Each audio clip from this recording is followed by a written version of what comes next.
a writer. Writing books is my profession, but it's more than that, of course. It is also my great lifelong love and fascination. And I don't expect that that's ever going to change. But that said, something kind of peculiar has happened recently in my life and in my career, which has caused me to have to sort of recalibrate my whole relationship with this work. And the peculiar thing is that I recently wrote this book, this memoir called Eat, Pray, Love, which, decidedly unlike any of my previous books, went out in the world for some reason and became this big mega sensation, international bestseller thing, the result of which is that everywhere I go now, people treat me like I'm doomed. Seriously, doomed. Like, they come up to me now like all worried and they say, aren't you afraid you're never going to be able to top that? Aren't you afraid you're going to keep writing for your whole life and you're never again going to create a book that anybody in the world cares about at all, ever again? So that's reassuring, you know. But it would be worse, except for that I happen to remember that over 20 years ago, when I first started telling people when I was a teenager that I wanted to be a writer, I was met with this same kind of sort of fear-based reaction, and people would say, aren't you afraid you're never going to have any success? Aren't you afraid the humiliation of rejection will kill you? Aren't you afraid that you're going to work your whole life at this craft and nothing's ever going to come of it and you're going to die on a scrap heap of broken dreams with your mouth filled with bitter ash of failure? Like that, you know? And the answer, short answer to all those questions is yes. Yes, I'm afraid of all those things. And I always have been, and I'm afraid of many, many more things besides that, you know, people can't even guess at, like seaweed and other things that are scary. But when it comes to writing, the thing that I've been sort of thinking about lately and wondering about lately is why, you know? Is it rational? Is it logical that anybody should be expected to be afraid of the work that they feel they were put on this earth to do, you know? And what is it specifically about creative ventures that seems to make us really nervous about each other's mental health in a way that other careers kind of don't do, you know? Like my dad, for example, was a chemical engineer, and I don't recall once in his 40 years of chemical engineering anybody asking him if he was afraid to be a chemical engineer. You know, it just didn't come, like, got chemical engineering block, John? You know, how's it going? And it just didn't come up like that, you know? But to be fair, right, chemical engineers as a group, you know, haven't really earned a reputation over the centuries for being alcoholic manic depressives, and we writers, you know, we kind of do have that reputation. And not just writers, but creative people across all genres, it seems, have this reputation for being enormously mentally unstable. And, you know, all you have to do is look at the very grim death count in the 20th century alone of really magnificent creative minds who died young and often at their own hands, you know. And even the ones who didn't literally commit suicide seem to be really undone by their gifts, you know. Norman Mailer, just before he died, last interview, he said, "Every one of my books has killed me a little more." An extraordinary statement to make about your life's work, you know, but we don't even blink when we hear somebody say this because we've heard that kind of stuff for so long, and somehow we've completely internalized and accepted collectively this notion that creativity and suffering are somehow inherently linked, and that artistry in the end will always ultimately lead to anguish. And the question that I want to ask everybody here today is, are you guys all cool with that idea? Like, are you comfortable with that? Because you look at it even from an inch away, and, you know, I'm not at all comfortable with that assumption. I think it's odious, and I also think it's dangerous, and I don't want to see it perpetuated into the next century. I think better if we encourage, you know, our great creative minds to live, you know, and I definitely know that in my case, in my situation, it would be very dangerous for me to start sort of leaking down that dark path of assumption, you know, particularly given the circumstance that I'm in right now in my career, which is, you know, like, check it out. I'm pretty young. I'm only about 40 years old. I still have maybe another 4 decades of work left in me. And it's exceedingly likely that anything I write from this point forward is going to be judged by the world as the work that came after the freakish success of my last book, right? I should just put it bluntly, because we're all sort of friends here now, it's exceedingly likely that my greatest success is behind me. So Jesus, what a thought, like that's the kind of thought that could lead a person to start drinking gin at 9 o'clock in the morning. And I don't want to go there. I would prefer to keep doing this work that I love. And so the question becomes how, and so it seems to me upon a lot of reflection that the way that I have to work now in order to continue writing is that I have to create some sort of protective psychological construct, right? I have to sort of find some way to have a safe distance, between me as I am writing and my very natural anxiety about what the reaction to that writing is going to be from now on. And as I've been looking over the last year for like models for how to do that, I've been sort of looking across time, and I've been trying to find like other societies to see if they might have had better and saner ideas than we have about how to help creative people sort of manage the inherent emotional risks of creativity. And that search has led me to ancient Greece and ancient Rome. So stay with me, because it does circle around back. But ancient Greece and ancient Rome, people did not happen to believe that creativity came from human beings back then, okay? People believed that creativity was this divine attendant spirit that came to human beings from some distant and unknowable source for distant and unknowable reasons. The Greeks famously called these divine attendant spirits of creativity daemons. Socrates famously believed that he had a daemon who spoke wisdom to him from afar. The Romans had the same idea, but they called that sort of disembodied creative spirit a genius, which is great, because the Romans did not actually think that a genius was a particularly clever individual. They believed that a genius was this sort of magical divine entity who was believed to literally live in the walls of an artist's studio, kind of like Dobby, the house elf, and who would come out and sort of invisibly assist the artist with their work and would shape the outcome of that work. So brilliant. There it is, right there, that distance that I'm talking about, that psychological construct to protect you from the results of your work, And everyone knew that this is how it functioned, right? So the ancient artist was protected from certain things like, for example, too much narcissism, right? If your work was brilliant, couldn't take all the credit for it. Everybody knew you had this like disembodied genius who had helped you. If your work bombed, not entirely your fault, Everyone knew your genius was kind of lame. And this is how people thought about creativity in the West for a really long time. And then the Renaissance came and everything changed, and we had this big idea, and the big idea was, let's put the individual human being at the center of the universe, right? Above all gods and mysteries, and there's no more room for like mystical creatures who take dictation from the divine. And it's the beginning of rational humanism, and people started to believe that creativity came completely from the self of the individual. And for the first time in history, you start to hear people referring to this or that artist as being a genius rather than having a genius. And I got to tell you, I think that was a huge error. I think that allowing somebody, like one mere person, to believe that he or she is like the vessel, like the font and the essence and the source of all divine, creative, unknowable, eternal mystery is just like a smidge too much responsibility to put on one fragile human psyche. It's like asking somebody to swallow the sun. It just completely warps and distorts egos, and it creates all these unmanageable expectations about performance. And I think the pressure of that has been killing off our artists for the last 500 years.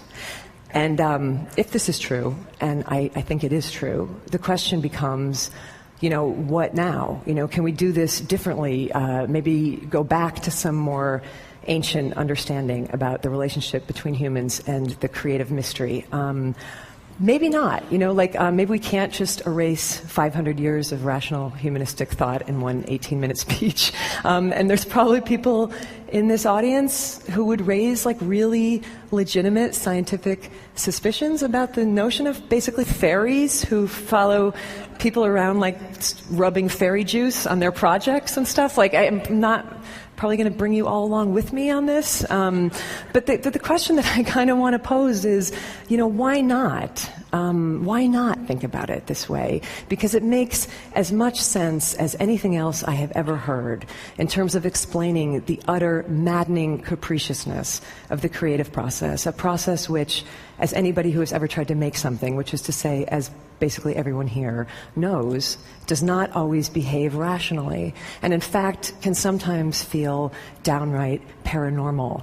I had this encounter recently where I met the extraordinary American poet Ruth Stone, who's now in her 90s, but she's been a poet her entire life, and she told me that when she was growing up in rural Virginia, she would be out working in the fields, and she said she would feel and hear a poem coming at her from over the landscape, and she said it was like a thunderous train of air, and it would come barreling down at her over the landscape, and when she felt it coming, because it would shake the earth under her feet, she knew that she had only one thing to do at that point, and that was to, in her words, run like hell. And she would run like hell to the house, and she'd be getting chased by this poem, and the whole deal was that she had to get to a piece of paper and a pencil fast enough so that when it thundered through her, she could collect it and grab it on the page. And other times she wouldn't be fast enough, so she'd be running and running and running, and she wouldn't get to the house, and the poem would barrel through her, and she would miss it. And she said it would continue on across the landscape, looking, as she put it, for another poet.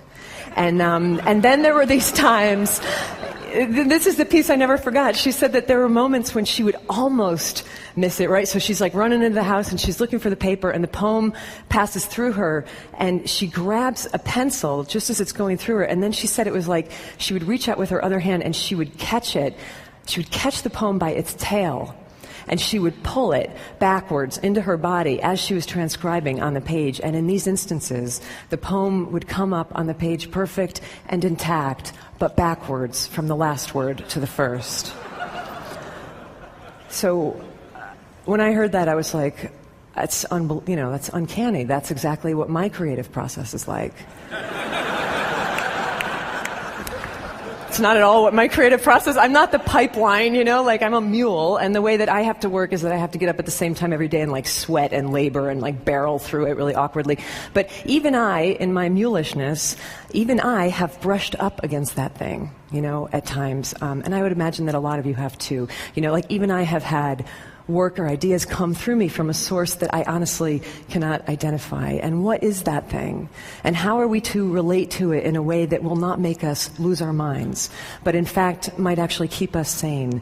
And for me, the best contemporary example that I have of how to do that is the musician Tom Waits, who I got to interview several years ago on a magazine assignment, and we were talking about this. And Tom, for most of his life, he was pretty much the embodiment of the tormented contemporary modern artist. Trying to control and manage and dominate these sort of uncontrollable creative impulses, that were totally internalized. But then he got older and he got calmer. And one day he was driving down the freeway in Los Angeles, he told me, and this is when it all changed for him. And he's speeding along, and all of a sudden he hears this little fragment of melody, that comes into his head, as inspiration often comes, elusive and tantalizing, and he wants it, it's gorgeous, and he longs for it, but he has no way to get it. He doesn't have a piece of paper, he doesn't have a pencil, he doesn't have a tape recorder. So he starts to feel all that old anxiety start to rise in him, I'm going to lose this thing, and then I'm going to be haunted by this song forever, and I'm not good enough, and I can't do it. And instead of panicking, he just stopped that whole mental process, and he did something completely novel. He just looked up at the sky and he said, "Excuse me, can you not see that I'm driving? Do I look like I can write down a song right now? If you really want to exist, come back at a more opportune moment when I can take care of you. Otherwise, go bother somebody else today. Go bother Leonard Cohen, And his whole work process changed after that. Not the work. The work was still oftentimes as dark as ever, But the process and the heavy anxiety around it was released when he took the genius out of him, where it was causing nothing but trouble, and released it kind of back where it came from, and realized that this didn't have to be this internalized, tormented thing. It could be this peculiar, wondrous, bizarre collaboration, kind of conversation between Tom and the strange external thing that was not quite Tom. So when I heard that story, it started to shift a little bit the way that I worked too, and it already saved me once, this idea. It saved me when I was in the middle of writing Eat, Pray, Love, and I fell into one of those sort of pits of despair that we all fall into when we're working on something and it's not coming, and you start to think this is going to be a disaster, this is going to be the worst book ever written, not just bad, but the worst book ever written.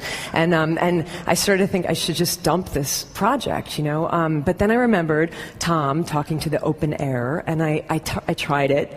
So so I just lifted my face up from the manuscript and I directed my comments to an empty corner of the room, and I said aloud, listen, you thing, you and I both know that if this book isn't brilliant, that is not entirely my fault, right? Because you can see that I am putting everything I have into this. You know, I don't have any more than this. So if you want it to be better, then you got to show up and do your part of the deal, okay? But if you don't do that, you know what? The hell with it. I'm going to keep writing anyway because that's my job. And I would please like the record to reflect today that I showed up for my part of the job.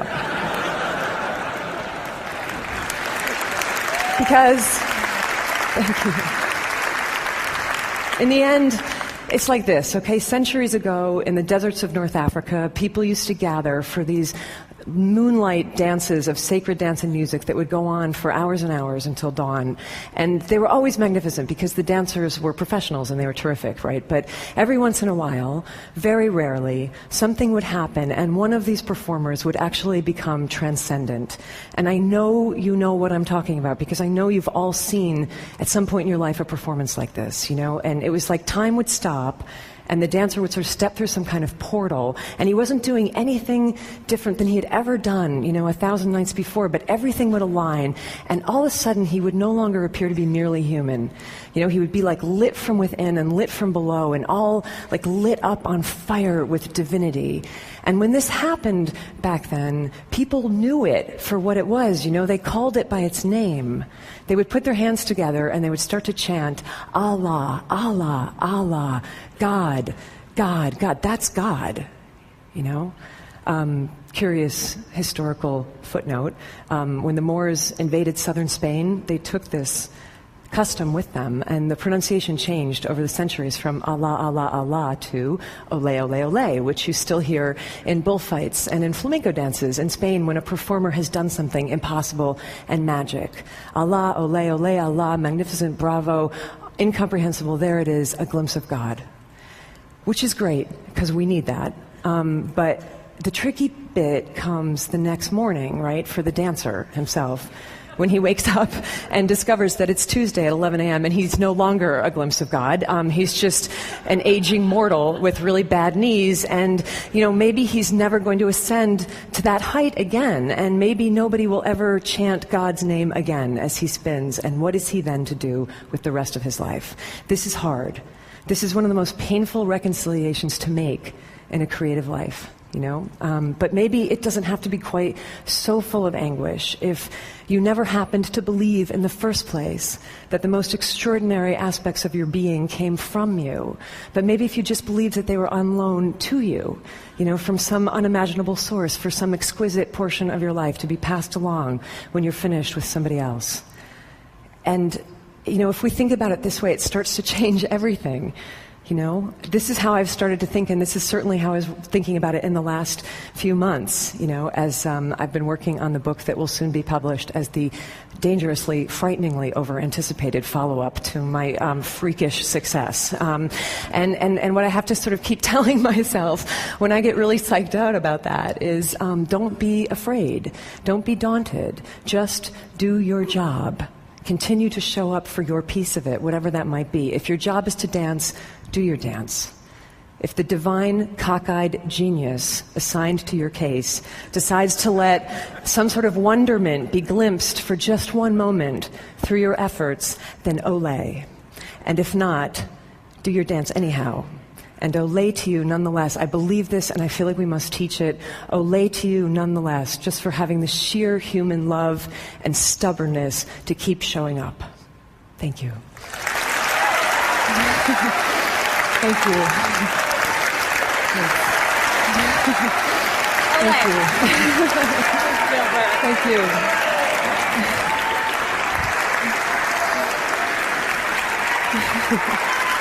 Thank you.